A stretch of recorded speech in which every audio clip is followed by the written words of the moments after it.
क्या टॉपिक चल रहा है जी? एएस में कॉन्सेप्ट था किसका? रेजिस्टर एंड इट्स रेजिस्टेंस का। उसके लिए सारा कुछ मैंने आपको पढ़ाया।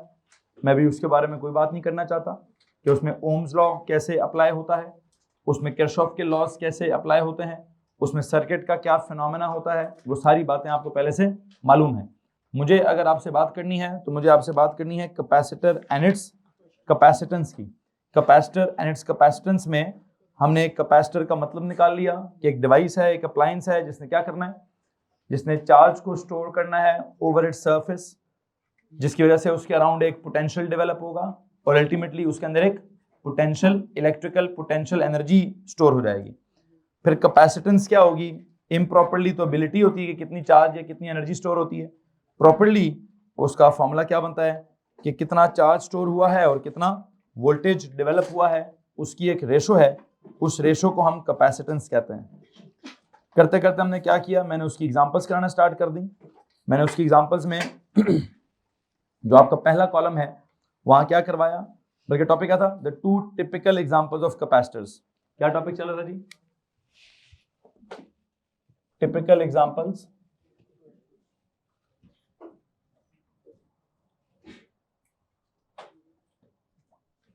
Of capacitors. उसमें मैंने कौन सी वाली एग्जांपल आपको करवा दी है, प्लीज जरा वो सुन लीजिए। हमने आपको एक आइसोलेटेड कंडक्टिंग सफेयर वाली एग्जांपल मैंने आपको समझा दी कि एक अकेला आइसोलेटेड सफेयर अगर हुआ तो क्या होगा, उसको कैसे चार्ज कैसे करेंगे, इवन वो भी समझा दिया है। बल्कि चले छोड़ें, चार्ज कैसे करेंगे, मुझे लगता है मैंने उसके साथ एक बैटरी कनेक्ट की हुई है, एक तरफ से इंसुलेटेड स्टैंड है, मतलब जमीन के साथ उसका कॉन्टैक्ट नहीं है, डिस्चार्ज सफेयर नहीं हो सकता, इधर से बैटरी कनेक्ट कर दी, क्या हुआ, उसके ऊपर चार्ज स्टोर होना स्टार्ट हुआ। जब उसके ऊपर पॉजिटिव चार्ज स्टोर होना स्टार्ट हुआ तो हमने कहा उसके इर्द गिर्द पोटेंशियल डेवलप होना स्टार्ट हो गया है। जब पोटेंशियल डेवलप होना स्टार्ट हो गया तो हम समझते हैं कि क्या हुआ होगा, उसके अराउंड या उसके ऊपर इलेक्ट्रिकल पोटेंशियल एनर्जी भी स्टोर हो गई होगी। कुछ कॉन्सेप्ट्स आपने वहां पे लिखे हैं कि the conducting sphere is initially at 0 volt, that means it has no charge over it, but when it is connected to the positive terminal of the battery, positive charge flows from the battery to the sphere, that is from higher to lower potential. फिर हमने कहा hence a charge is stored over the surface of the conducting sphere and an electrical potential is also developed around it. यहां तक किसी को मसला है? इसके बाद क्या लिखा हुआ है?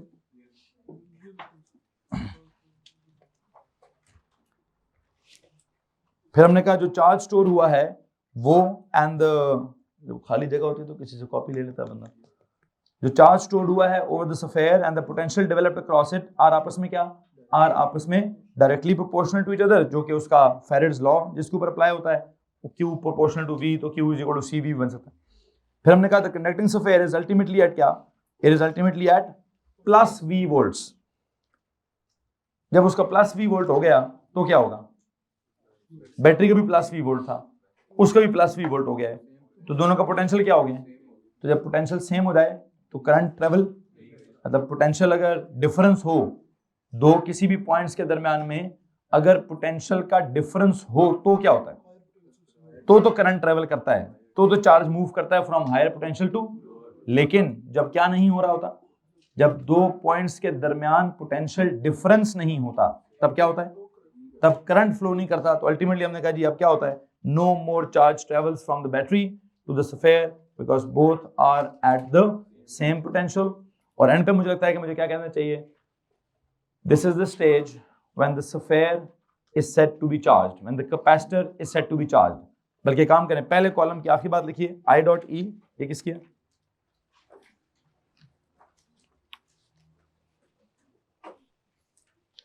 पहले कॉलम में जो भी आपने लिखा है उधर एक आखिरी लफ्ज क्या लिख दीजिए? The capacitor is said to be fully charged। पहले कॉलम की आखिरी बात क्या लिख दीजिए? जो भी आपने बात की कि पॉजिटिव V आ गया, मजीद चार्ज जो है वो ट्रेवल होना बंद हो गया, तो अब क्या कहूं? The capacitor is said to be fully charged। हो गया जी, फुली चार्ज हो गया। अब उसको उतार के जहां कहीं आपने इस्तेमाल करना है वहां इस्तेमाल कर दें। मिसाल के तौर पे किधर इस्तेमाल करना है? यहां से बैटरी उतारें, उतार कर उसको क्या कहते हैं साइड पे रखें, और ये जो आपका सफेयर है, जो आइसोलेटेड सफेयर था, जो कंडक्टिंग सफेयर था, जिसके ऊपर आपने चार्ज स्टोर करा दिया है, इसको उठा के जहां भी ले जाएं, वहां अगर इसके अंदर मौजूद इलेक्ट्रिकल पोटेंशियल एनर्जी इस्तेमाल करनी है तो इसको उस सर्किट में कनेक्ट कर दें। जिस किसी सर्किट में कनेक्ट करेंगे ये अपना चार्ज अब उस सर्किट को देने लगेगा। This will become a battery, this will become a power supply, this will become an energy source. Basically resistor क्या था? रेजिस्टर एक अप्लायंस होती थी जो क्या करती थी, एनर्जी आती थी, वोल्टेज ड्रॉप होता था, एनर्जी इलेक्ट्रिकल से किसी और फॉर्म में कन्वर्ट होती थी। ये क्या कर रहा है, ये अपने अंदर स्टोर कर रहा है कि अगर मेन पावर सप्लाई बंद हो गई, मेन बिजली बंद हो गई, खराब हो गई, तो जो हमारी अप्लायंस है एकदम से उसको अगर बिजली ना मिली, तो बहुत सारी अप्लायंसेस होती हैं एकदम से बिजली आने या जाने से खराब हो जाती हैं। तारे शाड़े उनकी कहते हैं तार सड़ गई है। क्या मतलब तार सड़ गई है? उफ, होता क्या है, उसका बहुत हैवी वोल्टेज चल रहा होता है, एकदम से करंट आएगा, एकदम से करंट जाएगा तो तारें तो पिघल जाती हैं। तारों का तो एक अपना एक उनके अंदर एक हीटिंग इफेक्ट होता है। खैर बहरहाल बहुत सारी जो इंपॉर्टेंट या महंगी अप्लायंसेस होती हैं, मिसाल के तौर पर जैसे एक बल्ब, उस दिन पंखे की मिसाल हुई है। पंखा आजकल कितने का चल रहा है भाई? हैं जी, 20,000 रुपए का तो होगा, चलो 20 ना भी सही, 10,000 का होगा। बल्ब अभी मेरे ख्याल से 100-150 में मिल जाता है शायद, ठीक है। तो बल्ब के अंदर कोई कैपेसिटर लगाने की जरूरत उनको उड़ गया तो क्या हुआ भाई, 100 रुपए का मिलता है, नया ले आओ, ठीक है जी। पंखा खराब हो गया ना तो 100 रुपए का नहीं मिलता, 1000 रुपए का भी नहीं मिलता, हजारों रुपए का मिलता है। फ्रिज वो आजकल लाखों में चल रहा है, ठीक है जी। वो खराब हो गया तो फिर पुत्र जी बैठे रहो, ठीक है। उसको भी क्या करो, जो जो इंपॉर्टेंट अप्लायंसेज हैं उनके अंदर ही क्या फिट कर दिया जाता है, उनके अंदर ही कैपेसिटर्स फिट कर दिए जाते हैं। जैसे उस दिन क्या नहीं कहता सर जी, मैंने पंखा खोला था, रेड रेड डब्बी निकली थी, और रेड रेड डब्बी को मैंने रिसर्च किया तो पता नहीं कोई कैपेसिटर उन्होंने कहीं उसको बोला था। एसी में जो भी इंपॉर्टेंट अप्लायंसेज हैं उन सब के अंदर कैपेसिटर्स लगाए जाते हैं। क्या करने के लिए? बहुत सारे मकसद हैं कैपेसिटर्स के, मैं अल्टीमेटली उन मकसद की तरफ भी चला जाऊंगा।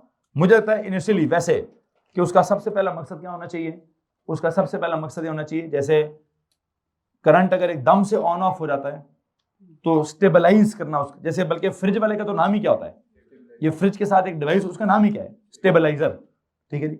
अच्छा, वो स्टेबलाइजर जरूरी नहीं है कि जब बिजली जाएगी तब काम करेगा, वो स्टेबलाइजर तो बिजली के दौरान भी काम कर रहा होता है, कि बिजली के दौरान की जो फ्लक्चुएशन है ना, वो उसको भी क्या करता है, उसको भी मेंटेन करने की कोशिश करता है। खैर बहरहाल जो भी है, इस तरह की बहुत सारी अप्लायंसेज जो है वो कैपेसिटर्स के खाते में आती हैं। जैसे रजिस्टर्स इतने सिंपल नहीं होते तो कैपेसिटर भी पुत्र जी इतना सिंपल नहीं होता, पूरी की पूरी उसकी एक सर्किटरी होती है। मैं अभी उस तरफ नहीं जाना चाहता, मैं अभी सर्किटरी की तरफ नहीं जाना चाहता।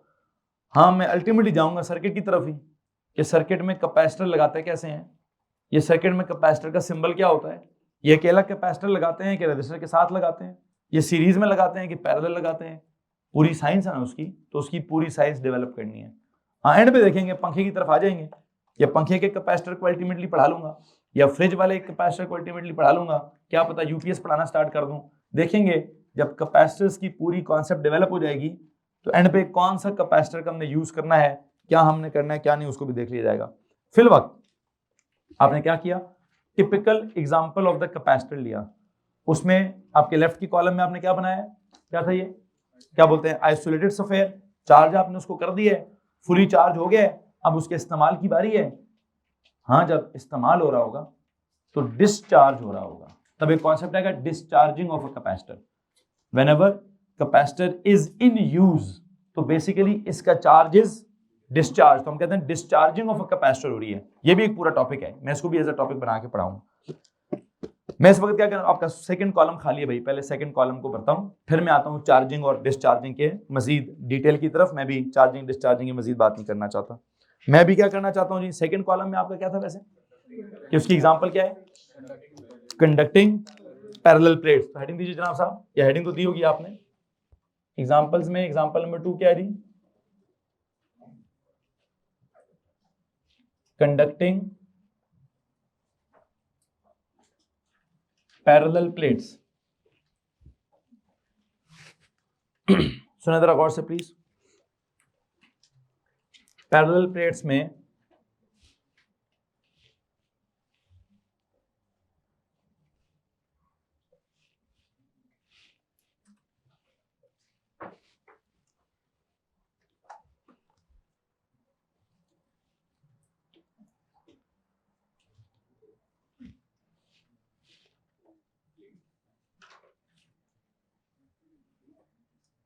बातें करेंगे तो फायदा नहीं है ना यार। दो प्लेटें ली जी मैंने, साइड से आपको दिखा दी, उनको थोड़ा सा साइड व्यू दिखा दिया। ये तो पूरा, इसका तो पूरा फ्रंट दिख रहा है, उसको बिल्कुल साइड से दिख रहा है। जैसे ही आप इसका क्या बोलते हैं ये स्विच ऑन करेंगे, व्हाट विल हैपन? फिजिक्स पढ़ रहे हैं तो कन्वेंशनल करंट ड्रॉ करते होते हैं। यहां से करंट ट्रेवल करेगा, current in the form of क्या जाता है? चार्जेस। नहीं, फिजिक्स में कौन सा चार्ज कैरियर होता है? Positive charge carrier. सपोज करो क्या, प्रोटॉन्स। प्रोटॉन्स यहां जाएंगे, यहां क्या होते जाएंगे? इस प्लेट पे क्या होते जाएंगे? इस प्लेट में और उस प्लेट के दरमियान में क्या है? स्पेस है। क्या है? तो इधर से आगे चले जाएंगे? नहीं भाई, नहीं जा सकते आगे। तो अगर नहीं जा सकते तो क्या होगा?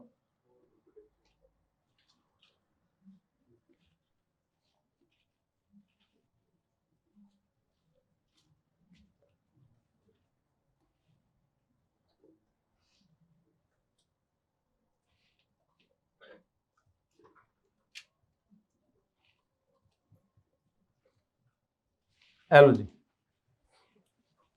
ये वाली जो प्लेट है पूरी की पूरी, इसके सरफेस के ऊपर क्या होना स्टार्ट हो जाएगा? ये बेसिकली ना यूं करके दो प्लेटें हैं। क्या है जनाब साहब? These are two plates like this. ठीक है, इस प्लेट को मैंने पॉजिटिव टर्मिनल से जोड़ा है, उस प्लेट को मैंने, लेकिन आपको थोड़ा सा ना यूं करके दिख रही है, मतलब ये वाला पूरा सरफेस दिख रहा है और ये थोड़ा साइड से। आई होप आपको व्यू समझ आ रहा होगा। खैर वाला जो भी व्यू है अगर मैं कहूं यहां से कन्वेंशनल करंट उधर गया है,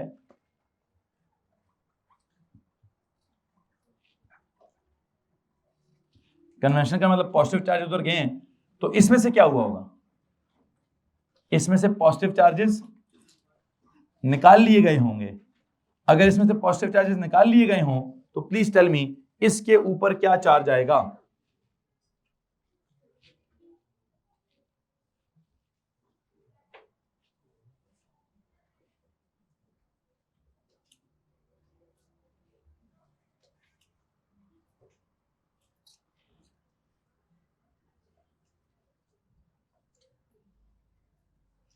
hello ji,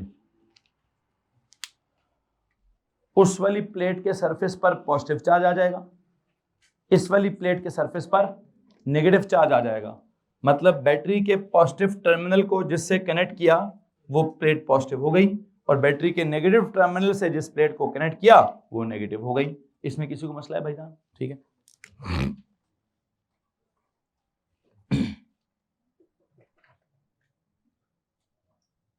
this is a positive plate, this is negative plate.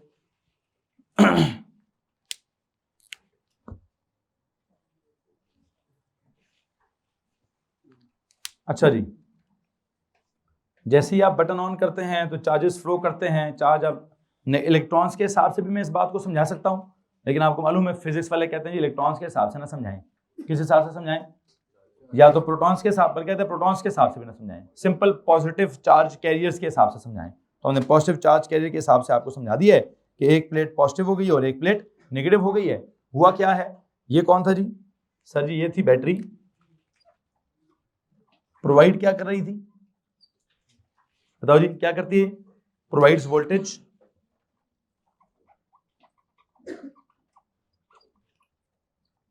कितना वोल्टेज प्रोवाइड किया होगा इसने? सपोज करो इसका वोल्टेज है डेल्टा वी। क्या जनाब साहब? सपोज करते हैं, मतलब इसके प्लस टर्मिनल पे प्लस वी, माइनस टर्मिनल पे माइनस वी, चलो call it V, provides voltage of V, बल्कि ईएमएफ कहता हूं।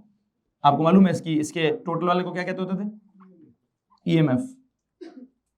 Late me call it VT. V क्या? VT, total voltage. पिछले साल उसको टोटल वोल्टेज कहते थे। और अगर ईएमएफ में से वो माइनस कर दिया जाए, क्या होता था? Internal resistance. तो क्या कहते थे? Terminal potential difference. क्या कहते थे? तो वीटी कहते हैं कुछ भी जी। बता, नहीं मैं नहीं पढ़ाऊंगा अभी। ठीक है जी, अभी मैं खाली एम्प्टी स्पेस पढ़ा रहा हूँ। ठीक है, क्या पढ़ा रहा हूँ जी? ये बैटरी पढ़ा रहा हूँ, ये वोल्टेज प्रोवाइड करेगा, जिसको आप ईएमएफ कहते हैं या वीटी कहते हैं। उसके चक्कर में कन्वेंशनल करंट है, करंट यहाँ से आगे ट्रेवल करेगा, करंट ट्रेवल करते करते यहाँ जाके रुक जाएगा। यहाँ जाके क्यों रुक जाएगा? उसको आगे रास्ता नहीं मिलेगा। तो क्या होगा? करंट कौन है? वो चार्जेस हैं। चार्जेस यहाँ से आगे आते आते क्या होते जाएंगे सर? जमा होते जाएंगे। जमा होते होते क्या होते जाएंगे सर जी, बस जमा होते जाएंगे। कब तक जमा होंगे? जब तक ये वाला प्लस वी और ये वाला प्लस वी, मतलब जब इसमें चार्ज जमा होगा तो उसके ऊपर पोटेंशियल भी तो डेवलप होगा ना, ये नहीं होगा? जैसे पिछले वाले एग्जांपल में हमने कहा था कि ultimately current, no more current will flow, कब? जब जितना प्लस वी की बैटरी है और उतना ही प्लस वी का सरफेस ऑफ द सफेयर है, तो क्या होगा? पोटेंशियल सेम हो जाएंगे। यहां पर भी अल्टीमेटली क्या होगा? प्लस वी का अगर ये वाला टर्मिनल है और प्लस वी अगर इस पर आ गया तो व्हाट विल हैपन? क्या होगा जी? इसके ऊपर मजीद फिर क्या कहते हैं, करंट शरण जो है वो फ्लो नहीं करेगा। खैर बहरहाल यहां पर एक particular amount of charge store होगी। क्या लिखूं इसको मैं समझता हूं कि इसके ऊपर क्या हो गया है, इसके ऊपर प्लस क्यू का चार्ज स्टोर हो गया है,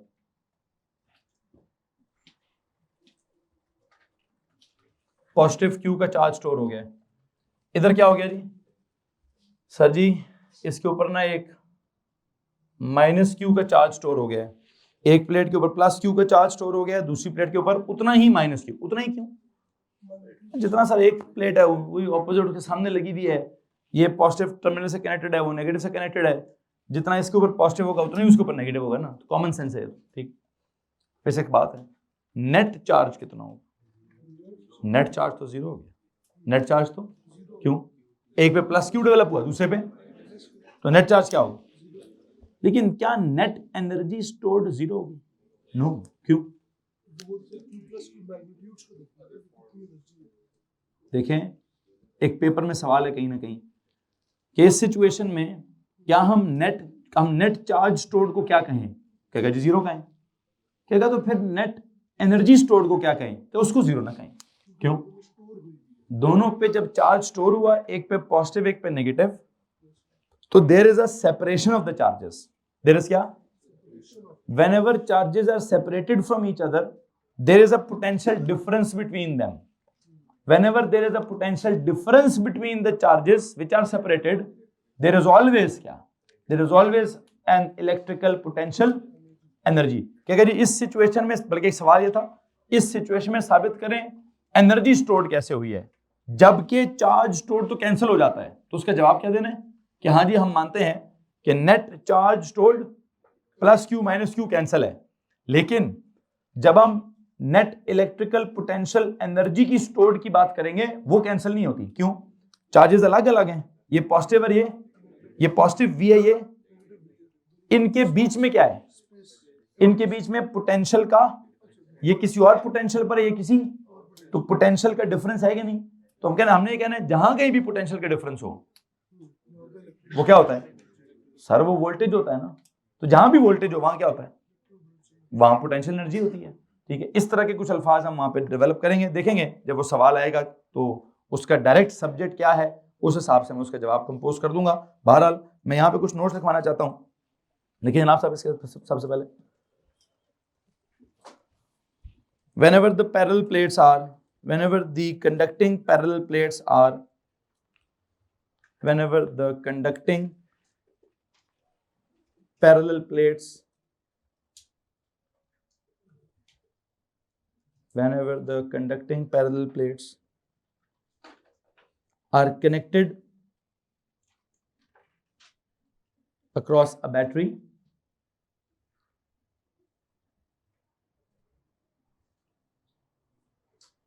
connected across the terminals of the battery, क्या होता है जनाब साहब?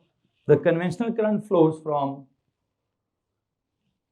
the conventional current flows from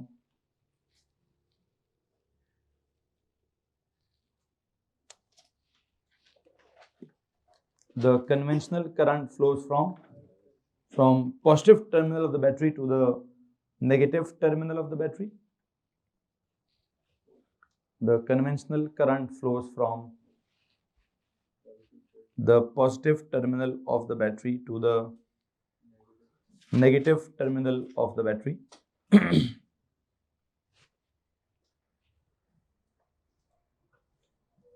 यहां तक किसी को परेशानी है? ओके, क्या होता है फिर?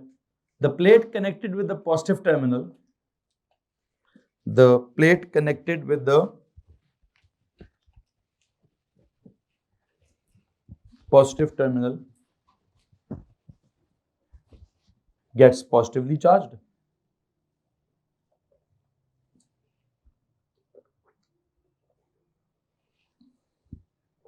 And the plate connected with the negative terminal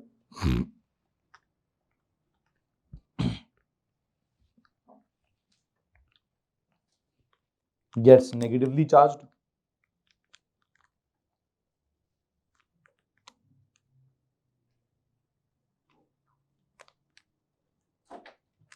I dot E, the conducting ये लिखे I dot E बोलेंगे the conducting parallel plates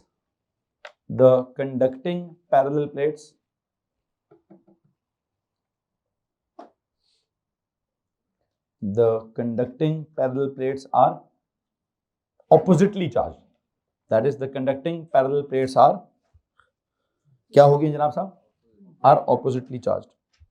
The conducting parallel plates are oppositely charged.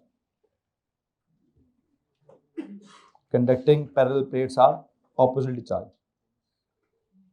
Hence we should say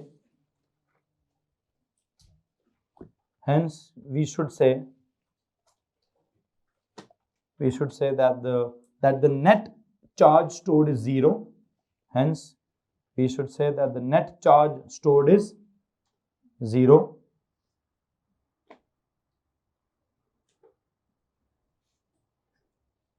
But we should say that the net charge stored is zero, but the net electrical potential energy stored is not zero. Energy is not zero. क्यों? Because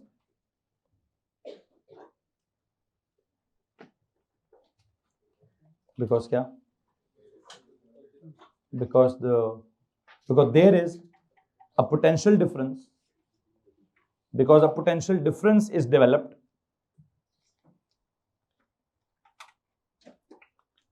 Because a potential difference is developed. Because a potential difference is developed across the plates. या between the plates. A potential difference is developed between the plates. And charges are separated from each other. Because charges are separated from each other. As charges are separated from each other. As charges are separated from each other. जी तो बताओ, यहां तक किसी को परेशानी? मैंने क्या कहा? बैटरी के साथ कनेक्ट किया, पॉजिटिव के साथ कनेक्ट किया, पॉजिटिव हो गया, नेगेटिव के साथ कनेक्ट किया, नेगेटिव हो गया. नेट चार्ज स्टोर्ड को शायद हम जीरो कह सकते हैं, लेकिन हम नेट इलेक्ट्रिकल पोटेंशियल एनर्जी को जीरो नहीं कहेंगे. बिकॉज क्या हुआ हुआ है? एक पोटेंशियल डिफरेंस डेवलप हुआ हुआ है. चार्जेस अलग अलग हुए हुए हैं. ये प्लस चार्ज है. हाँ, चार्जेस मिक्स हो जाए, दोबारा से अगर प्लेटें जोड़ दी जाएं, प्लस और माइनस मिक्स हो जाए तो क्या होगा? तो सर वो कैंसिल होगा. तो वो कैंसिल होगा. हम कहेंगे सर चार्ज भी कैंसिल है, पोटेंशियल है ही नहीं, तो एनर्जी भी नहीं है. लेकिन अभी चार्ज कैंसिल हो सकता है. आप कहेंगे सर प्लस, इधर जितना प्लस है उधर उतना माइनस है. मान लेता हूं चार्ज कैंसिल कह दें. लेकिन क्या इस सिचुएशन में कि जब इधर प्लस चार्ज इधर है, माइनस चार्ज इधर है, चार्जेस सेपरेटेड हैं, चार्जेस के बीच में एक इलेक्ट्रिकल पोटेंशियल डिफरेंस है, तो क्या मैं कहूं पोटेंशियल एनर्जी भी नहीं है? पोटेंशियल एनर्जी तो होगी. क्या इन दो प्लेट्स के दरम्यान में इलेक्ट्रिकल फील्ड नहीं होती? क्या इन दो प्लेट्स के दरम्यान में इलेक्ट्रिकल फील्ड की कोई स्ट्रेंथ नहीं होती? क्या इन प्लेट्स के दरम्यान में अगर किसी unit positive small test charge को रखूंगा, वो मूव नहीं करेगा? किधर मूव करेगा? From the positive terminal to the, क्या उसके ऊपर फोर्स नहीं लगेगी? जब उस पर फोर्स लगेगी तो उसके ऊपर वर्क डन नहीं होगा. जब उस पर वर्क डन होगा तो किसने किया होगा? किसी ने एनर्जी अपनी डिस्पेंस नहीं की होगी. वो क्या होता है? Work energy principal. वर्क कब होता है? जब किसी एक आदमी की एनर्जी कम हो रही होती है. ठीक है, खैर बहरहाल वो वर्क एनर्जी प्रिंसिपल में तो और बहुत सारी चीजें थी. यहां क्या हो रहा है? यहां अगर इस पॉजिटिव प्लेट के दरमियान की स्पेस में मैंने unit positive small test charge रख दिया, तो वो मूव करेगा to the right, to the negative plate. तो मूव करेगा मतलब उसके ऊपर फोर्स लगेगी, या उसके पास क्या होगा, उसके ऊपर वर्क होगा, या उसके अंदर काइनेटिक एनर्जी आ जाएगी, या उसकी काइनेटिक एनर्जी ज्यादा हो जाएगी, किस खाते में ज्यादा हो जाएगी? चार्ज को रखूं वो आगे जाए, काइनेटिक एनर्जी ज्यादा होगी, किसी कोई तो एनर्जी कम होगी ना, कौन सी? Potential energy. कौन सी पोटेंशियल? हाँ, इधर रखो तो क्या होता है? ग्रेविटेशनल पोटेंशियल कम होता है, उधर रखो तो क्या होगा? इलेक्ट्रिकल पोटेंशियल कम होगा। तो इलेक्ट्रिकल पोटेंशियल एनर्जी तो है ना बीच में, और वो क्यों है? हमने कहा नेट चार्ज को क्या कह सकते हैं? जीरो कह सकते हैं। नेट एनर्जी को जीरो नहीं कह सकते। दो आर्ग्यूमेंट्स हैं क्या? सर चार्जेस आपस में क्या हैं?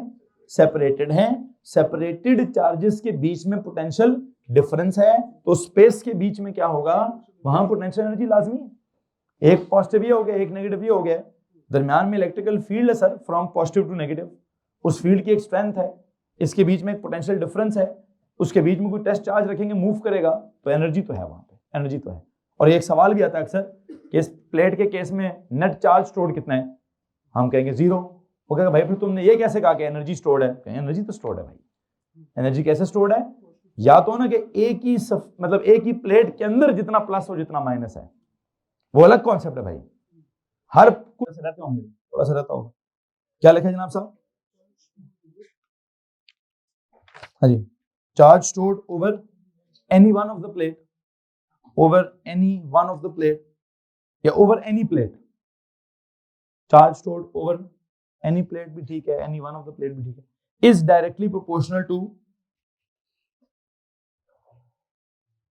charge stored over any one of the plate is directly proportional to the voltage developed.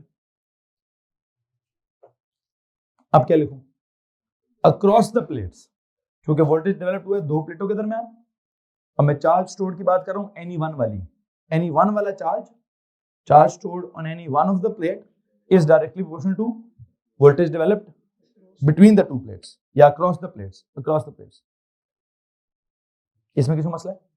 ठीक है जी। ये कौन सा लॉ है? I dot E. इसका आगे लिखते हैं फैराड्स लॉ। इसके आगे लिखते हैं जी फैराड्स लॉ। और सिंबल भी वही है। कौन सा सिंबल है जी? सर ये क्या होता है? ये जो क्यू है, one of these Qs is what? Directly proportional to क्या? वी। बल्कि काम करें, इस ड्राइंग पे ना, इस ड्राइंग में इन दोनों प्लेट्स के बीच में क्या पैदा हुआ है? एक तो इनके बीच में डेल्टा वी है, और इनके बीच में से डेल्टा डी भी है।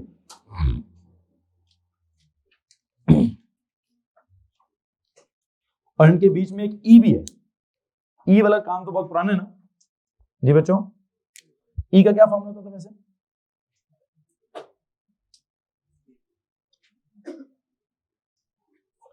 अच्छा, ग्राफ देखें तो नेगेटिव लिखते होते हैं, ग्राफ ना देखें तो सादा delta V over delta d भी लिख सकते हैं।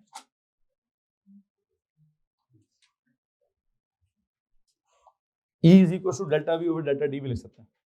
और ये E कौन सा वाला है? हाँ जी बच्चों, ये जो E है ना, ये इलेक्ट्रिकल फील्ड स्ट्रेंथ है, ये इलेक्ट्रिकल पोटेंशियल एनर्जी नहीं है। मैं भी इलेक्ट्रिकल पोटेंशियल एनर्जी की इक्वेशन निकाल लूंगा।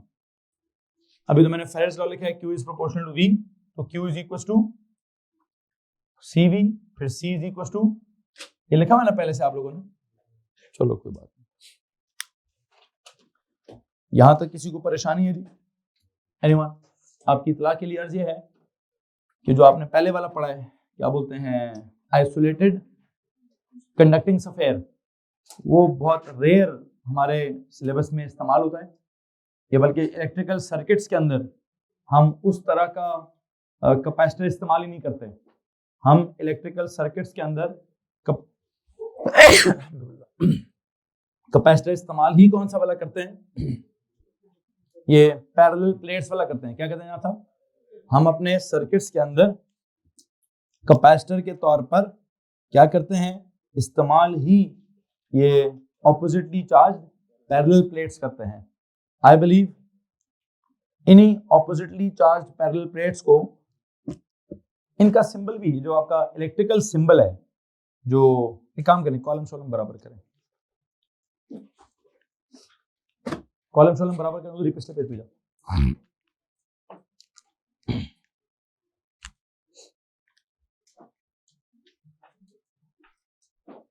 क्या करें जी? कॉलम्स पिछले दोनों बराबर कर दीजिए। और एंड पे एक नोट लिखें जी, क्या लिखेंगे जनाब साहब? The electrical symbol for the capacitor is, the electrical symbol for the capacitor is, इन्हीं से इंस्पायर होते हुए दो प्लेटों से electrical symbol for the capacitor इस्तेमाल ही क्या किया जाता है? दो बिल्कुल पैरेलल लाइनें लगाई जाती हैं, ये लो जी, ये सिंबल इस्तेमाल किया जाएगा जी। क्या करें जी? The electrical symbol for the capacitor is this one. दो लाइनें लगाओ और इधर उधर, जैसे नहीं वो डब्बा बनाकर, रजिस्टर में डब्बा बनाते थे ना, डब्बा बनाकर एक तार उधर जा रही है, एक तार उधर जा रही है, यहाँ दो वर्टिकल लाइन। अच्छा, एक लाइन छोटी और एक लाइन अगर बड़ी हो तो बैटरी होती है, बैटरी मतलब सेल होता है। लेकिन अगर दोनों लाइनों की लेंथ इक्वल हो तो क्या होता है? Oppositely charge parallel plate capacitor. लेकिन हम उसमें ऑपोजिटली चार्ज पैरेलल प्लेट नहीं कहते, क्या कहते हैं? कैपेसिटर। पूरा नाम इसका क्या है?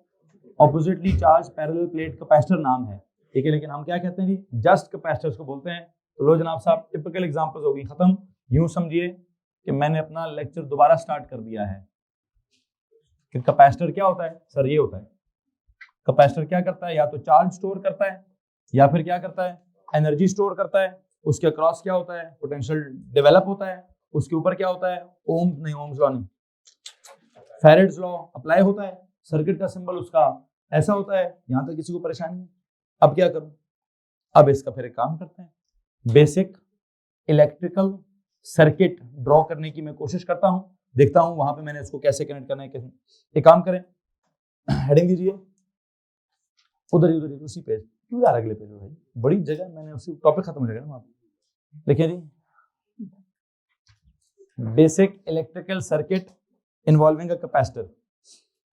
Basic electrical circuit involving a capacitor. Basic electrical circuit involving a capacitor.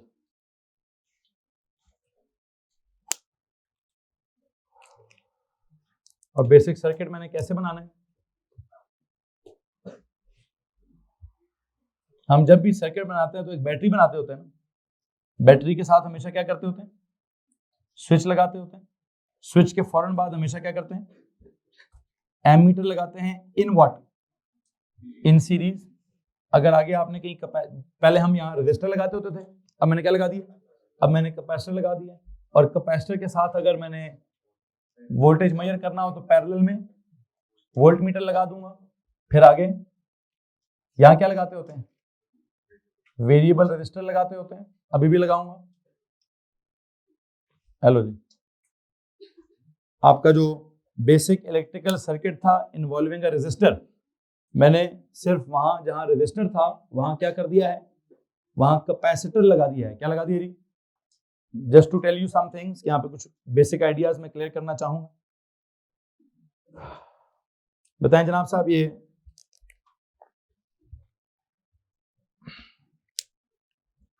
क्या सीन है जी इसका? सर ये बैटरी है, इसने क्या करना है? वोल्टेज प्रोवाइड करनी है। ये कौन है? सर ये स्विच है, इसने क्या करना है? इसने सर्किट को ऑन या ऑफ करना है। ये क्या चीज है? ये एमीटर है, इसने क्या करना है? इसने मेजर्स द करंट, इसने करंट मेजर करना है। ये क्या है? ये कंडक्टिंग वायर्स हैं। इन्होंने क्या करना है? इन्होंने कंडक्ट्स द करंट।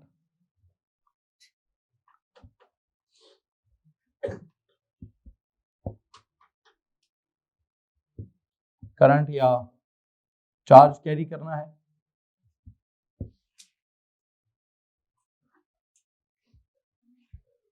फिर ये कौन है भाई? ये दो मैंने पैरेलल प्लेटें लगाई हैं। What is this? This is a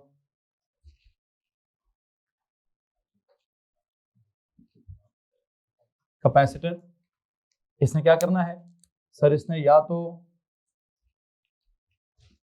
charge store करना है या बेहतर है कि क्या कहा जाए, इसने चार्ज की बजाय इलेक्ट्रिकल पोटेंशियल एनर्जी स्टोर करनी है। और हाँ, इसके अक्रॉस क्या होगा, वोल्टेज भी डेवलप होगा। उस वोल्टेज डेवलप को कौन मेजर करेगा, वोल्टमीटर मेजर करेगा। वोल्टमीटर ने क्या करना है, it measures the voltage.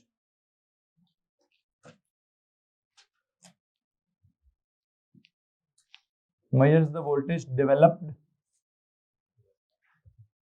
across क्या, across the capacitor. It measures the voltage developed across the capacitor. यहां पर ये क्या लगा हुआ है सर, ये लगा हुआ है वेरिएबल रेजिस्टर। वैसे तो वेरिएबल रेजिस्टर का मतलब आपको पता है कि उस वाले में क्या होता था, उधर वेरिएबल रेजिस्टर का मकसद होता था करंट को कंट्रोल करना। क्या करना जी,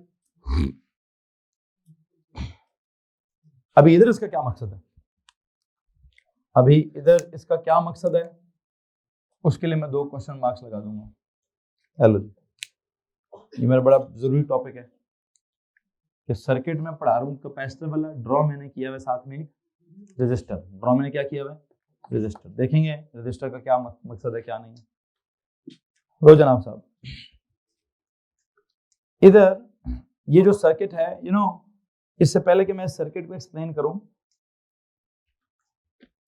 मैंने बिल्कुल क्या करने की कोशिश की, जैसे आपने रेजिस्टर एंड इट्स रेजिस्टेंस वाले टॉपिक में रेजिस्टर कनेक्ट किया था, बिल्कुल वैसे ही कनेक्ट करने की कोशिश की है। लेकिन मुसीबत यह है कि रेजिस्टर का मकसद कुछ और है, कैपेसिटर का मकसद कुछ और है। अब रेजिस्टर क्या करता है, और रेजिस्टर तो प्रॉपर अप्लायंस होती है जिसको हमने चलाना है। कैपेसिटर क्या होती है, कैपेसिटर सिर्फ अप्लायंस तो नहीं है जिसको हमने चलाना है। कैपेसिटर तो एक डिवाइस है जिसने चार्ज को स्टोर करना है या इलेक्ट्रिकल पोटेंशियल एनर्जी को क्या करना है। मुझे तो लगता है कि कैपेसिटर को असल में 2 कॉन्सेप्ट हैं। एक कॉन्सेप्ट है कैपेसिटर को चार्ज करना है, और एक कॉन्सेप्ट है कैपेसिटर ने इमरजेंसी सिचुएशन में खुद को डिस्चार्ज करना है। क्या करना है जनाब साहब, आई थिंक मैं इस सर्किट को एक्सप्लेन करूं, इससे बहुत बेहतर है कि मुझे क्या एक्सप्लेन करना चाहिए। मुझे आपको बताना चाहिए कि कोई भी कैपेसिटर अपने इस्तेमाल से पहले क्या कराया जाता है, अपने इस्तेमाल से पहले उसको चार्ज किया जाता है, ताकि जब भी कभी उसकी जरूरत हो, जब भी कभी, अब कब जरूरत होगी वो तो बात की बात है। एक काम करिए, ये सर्किट ड्रॉ करने के बाद एक नोट लिखिए, हम बाद में डिस्कस कर लेंगे। सीरीज के खाते में क्या करें, you know what is meant by series, capacitors are connected one after the other.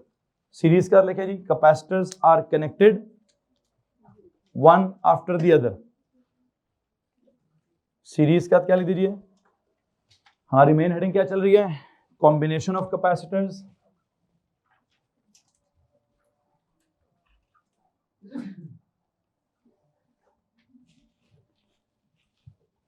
एक कॉन्सेप्ट है फॉर सीरीज, दूसरा कॉन्सेप्ट है फॉर पैरेलल। सीरीज में क्या होता है, capacitors are connected one after the other, connected one after the other, 1 2 3 लगा देता हूं।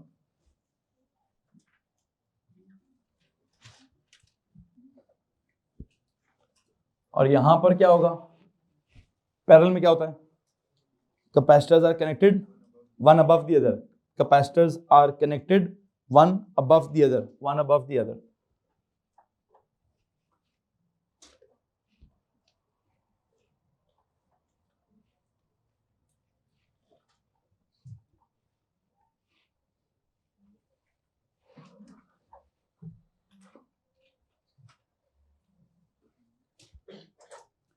एक तरफ करें जी कनेक्टेड इन सीरीज विद, दूसरी तरफ कनेक्टेड इन पैरेलल। एक तरफ करें connected one above the other, मतलब वन आफ्टर द अदर, दूसरी तरफ क्या करें, कि कैसे कनेक्ट होंगे जी, इसमें ना एक काम और करेंगे जी, ये जो बैटरी है, प्लीज टेल मी बैटरी क्या ऑफर करती है, क्या प्रोवाइड करती है? बैटरी प्रोवाइड करती है वोल्टेज, कहते हैं उसको क्या है? वैसे इधर हमने ईएमएफ लिखा था ना, बैटरी को बोलिए या तो ईएमएफ बोलिए या एक और काम करिए वीटी, टर्मिनल पोटेंशियल डिफरेंस भी बोल सकते हैं और टोटल वोल्टेज भी बोल सकते हैं। इसका नाम क्या रखूं? C1, इसका नाम C2, इसका नाम C3।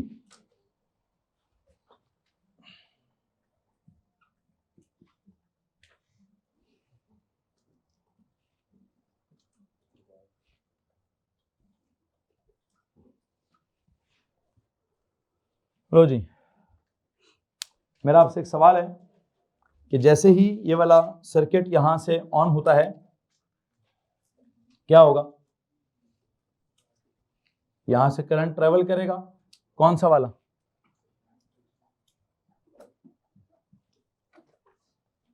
Conventional current.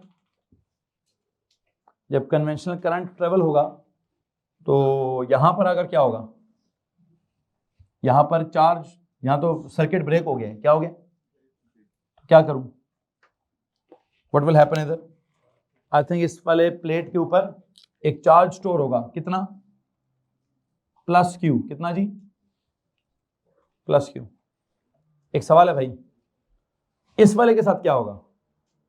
जब वहां से करंट खींचा जाएगा, जितना पॉजिटिव चार्ज इसके ऊपर भेजा गया है इस वाली प्लेट से उतना ही पॉजिटिव चार्ज छीन लिया गया होगा, तो यहां क्या आएगा? Minus Q. क्या इसमें किसी को परेशानी है भाई? एनीवन? अब एक छोटा सा सवाल मुझे और जवाब दे दीजिए, क्या मैं कह सकता हूं कि अगर यहां पर प्लस क्यू है, चलो वो जो क्या बोलते इंडक्शन का कॉन्सेप्ट ही लगा दूं, क्या पॉजिटिवली चार्ज प्लेट अपने सामने वाली प्लेट पर नेगेटिव चार्ज इंड्यूस नहीं करेगी? ठीक है जी, अगर उसने इसके ऊपर नेगेटिव चार्ज इंड्यूस कर दिया, अब ये वाली नेगेटिव चार्ज इंड्यूस करने का मतलब क्या है कि इस पॉजिटिव प्लेट ने नेगेटिव चार्जेस को इधर खींच दिया और पॉजिटिव चार्जेस को, लो जी इलेक्ट्रॉन्स फिर उधर चले गए, इलेक्ट्रॉन्स नहीं, कौन? पॉजिटिव चार्ज कैरियर्स फिर उधर चले गए। फिर इस प्लेट पर क्या डेवलप होगा? उसने फिर इसमें क्या करना है? Minus Q. कैसे? इस पॉजिटिव चार्ज ने फिर नेगेटिव चार्जेस को इधर और पॉजिटिव को उधर रिपेल कर देना है, पॉजिटिव फिर उधर चले जाएंगे। यहां पर इसकी प्लेट के ऊपर फिर क्या डेवलप हो जाएगा? हेलो जी, इस वाली प्लेट पे प्लस क्यू, इसके सामने वाली पे माइनस क्यू, फिर plus Q minus Q plus Q minus Q. Charge stored on each capacitor वो तो सेम होगा। क्या होगा जनाब साहब? आई होप आपको मालूम है, सीरीज में पिछले साल भी क्या था, current travelling across each resistor, वो क्या था? तो क्या करूं? Charge stored over each capacitor क्या होगा? जैसे पिछले साल हम कहते हैं करंट कांस्टेंट है, तो सीरीज में इस दफा क्या होगा? चार्ज स्टोर्ड कांस्टेंट होगा। तो सबसे पहला कॉन्सेप्ट तो यहां क्या लिखेंगे आप? चार्ज स्टोर्ड, हाँ जी, charge stored on each capacitor is, on each capacitor in series is same. Charge stored on each capacitor in series is same. तो ये मेरा पहला लॉ है जी। Q1 की वैल्यू, Q2 की वैल्यू, Q3 की value, they are all equal to Q. They are all equal to Q. And I think मैंने इसके ऊपर अगर मैं पूछूं जी मैंने किरचॉफ के लॉ लगाए हैं, तो कौन सा लगाए? कौन सा लॉ लगा हुआ है किरचॉफ का? फर्स्ट लॉ लगा हुआ है। कौन सा वाला? क्या होता है first law? Current entering a point is equal to current. तो अगर मैं कहूं इस वाले टर्मिनल पर करंट आया है प्लस क्यू, तो जाएगा कितना? Minus Q. मतलब मिसाल के तौर पर अगर आप करंट्स फॉलो करना चाहते हैं, इफ यू से this is I, what is this? This is also I. What, ये क्या है? इन सब की वैल्यूज क्या है? अगर आप कहते हैं ये I1 है, ये I2 है, ये I3 है और ये I है, तो सब के सब क्या है? आई थिंक सब के सब सर I के इक्वल ही हैं।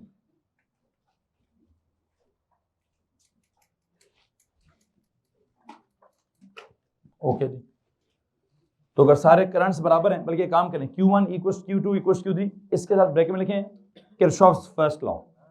This is in accordance with Kirchhoff's first law. Please इसके साथ ब्रैकेट में क्या लिखिए जी? किरचॉफ्स फर्स्ट लॉ लिख दिए जी। करंट्स अगर बराबर हैं, बल्कि मैं करंट्स क्यों पढ़ा रहा हूं यार, ड्रॉ करने क्या तक ड्रॉ कर लें, नो इश्यूज। सब इक्वली हैं जी आपस में, ओके। मुझे तो चार्ज पढ़ाना है कि चार्ज क्या है, charge stored on each capacitor is same in what, in series. और कहानी अभी भी कौन सी लग रही है, किरचॉफ का लॉ लग रहा है। दूसरा लॉ क्या लगाऊं, वोल्टेज का क्या सीन है, वोल्टेज C1 के क्रॉस ड्रॉप होगा, कुछ C2 के क्रॉस ड्रॉप होगा, कुछ C3 के क्रॉस ड्रॉप होगा। हाँ, चार्ज बेशक सेम हो, वोल्टेज ड्रॉप्ड किस पर डिपेंड करेगा, कैपेसिटेंस के ऊपर। जिसकी कैपेसिटेंस ज्यादा होगी वहां पे वोल्टेज ड्रॉप। खैर ultimately V1 plus V2 plus V3 किसके बराबर होगा। तो एक काम करिए, अगला नोट लिखिए, वोल्टेज डेवलप्ड, नहीं इसी में जाए, वोल्टेज डेवलप्ड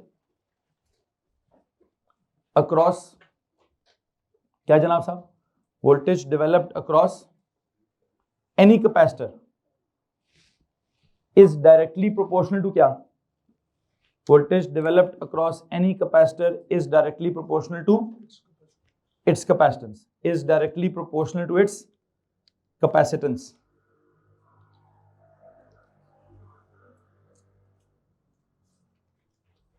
ये कौन सा लॉ है, फैराडेज लॉ। इसके आगे लिखें फैराडेज लॉ,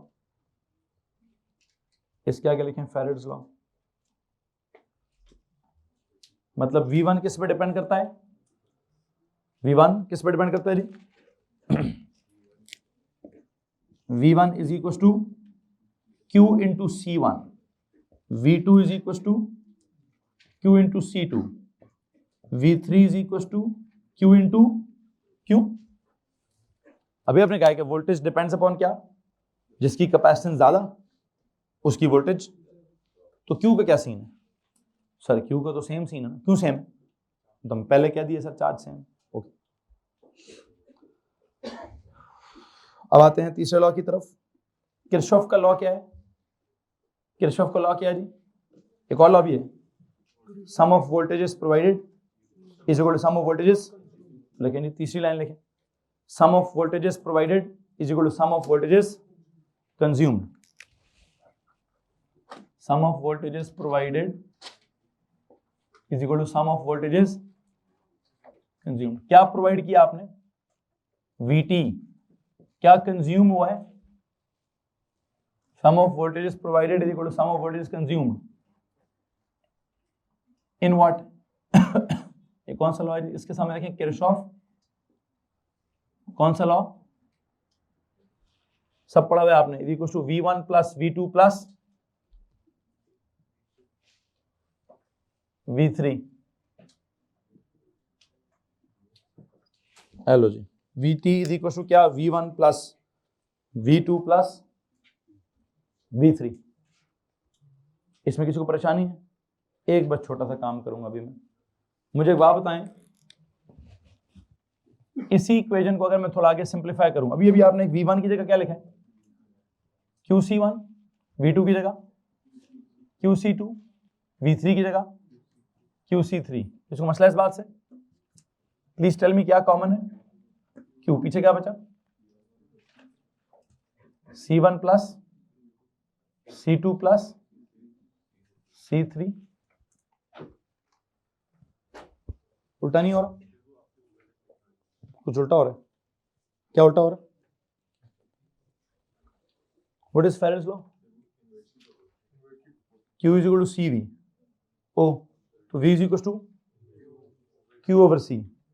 क्या अंग्रेजी मारी है भाई, voltage drop developed across any capacitor,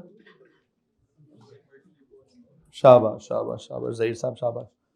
क्या करो जी, यहाँ तो इनवर्स था, तो डायरेक्टली को मिटा के इनवर्स लिखो भाई, डायरेक्टली को मिटाकर इनवर्स लिखें। मैं भी कहूँ तो सीधा सीधा वो AS वाला फार्मूला बन जाएगा, AS वाला कुछ नहीं चल रहा है यहाँ। जहां पे आपने फैराडेज लॉ लिखा है, जहां पे आपने क्या किया जी बच्चों, फैराडेज लॉ लिखा है,